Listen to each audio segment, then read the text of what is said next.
to A Spot of Story with Danielle Grandinetti. Cozy up with your favorite beverage as we chat about sweet romance, thrilling suspense, and fascinating history.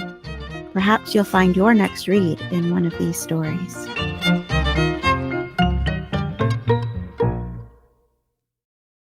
On this episode of A Spot of Story, Echoes of History, we are stepping back into the 1930s to explore why I love this decade so much. When I was a preteen, my paternal grandmother came to live with us. I have fond memories of summers spent outside in our backyard, my grandma on the swing, me on the monkey bars, and her telling me story after story. You see, my grandma is an Italian and grew up in one of Chicago's Italian neighborhoods during the 1920s and 1930s. I still remember her stories, including firsthand accounts of what it was like to live in Al Capone, Chicago. As fascinated as I was with those decades, I hadn't planned to write stories set in that particular decade. However, when I received my first rejection for the book, now titled A Strike to the Heart, everything changed. At the time, it was a contemporary romantic suspense novel, one of my favorite genres to read.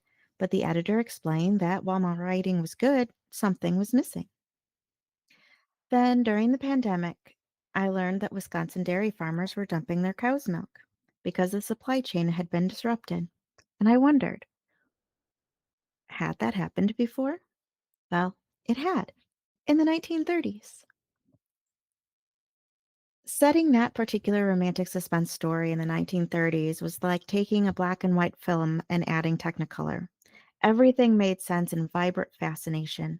It reminded me of how much I loved my grandma's stories. And I knew I never wanted to stop writing stories set in this decade. Because I think of my stories as romantic suspense or romantic mystery set during the 1930s, that allows me to use the historical details as if they themselves are characters in a book. One of my favorite sources for story fodder is archived newspapers from the time. The 1930s also witnessed numerous technological advances, which make it seem a lot more modern than many historical tales set during the 1800s. Most of all, I love writing the 1930s because it was a decade filled with desperation. Since I love telling stories of finding home and hope in hard times, it provides the perfect backdrop against which to show the light and love of Jesus.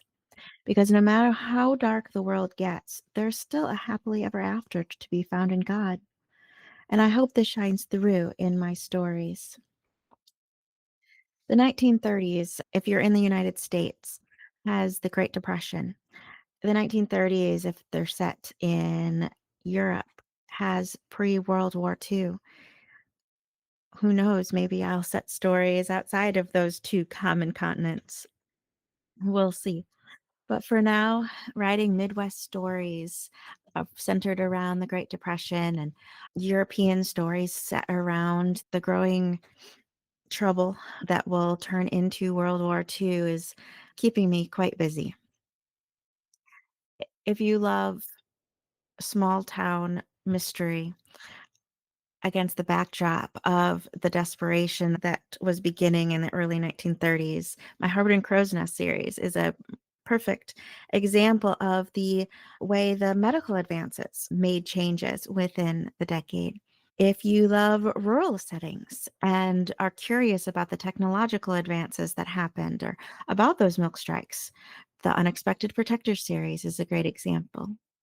If you just love Christmas stories, my Christmas Cabin series is basically Christmas in the North Woods. And if you'd like to travel across the pond, check out my Our House books. They're standalone romances within the Our House multi-author collections. And finally, next year, I will be kicking off a brand new 1930s historical romance series centered around a collection of female journalists who are headquartered in Chicago. And I will be tackling a lot of the historical events that happened during the 1930s, from Prohibition to the presidential election, from the early 1930 Olympics, which take place, the winter ones in Lake Placid and the summer ones in LA, to the later 1930 Olympics that take place in Berlin. So much to cover. There's the Dust Bowl, there's the exposition that happens in Chicago. So many fascinating details to dive into, especially from a reporter's perspective. So I hope you'll join me next year for that. The first book and the prequel are both up for pre-order at the time of this recording. My goal in writing the 1930s is truly to bring that decade to life.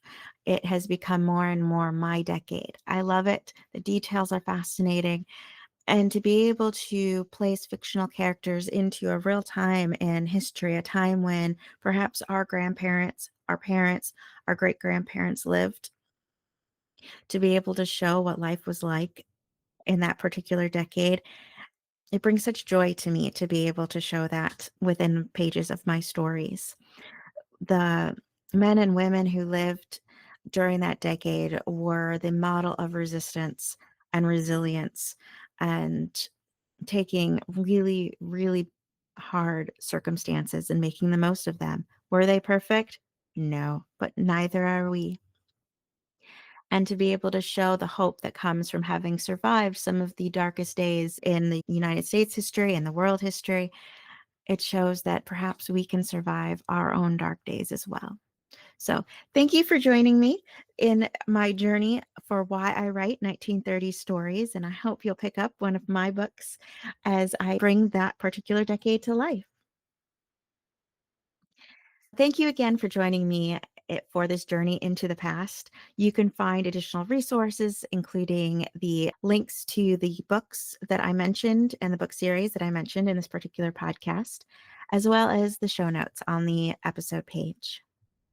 Thank you for listening to A Spot of Story with Danielle Grandinetti. We hope you enjoyed today's conversation. Let us know by leaving a comment below, and be sure to subscribe so you don't miss an episode. Discover more information about today's book by visiting A Spot of Story online at daniellegrandinetti.com/podcast. Happy reading!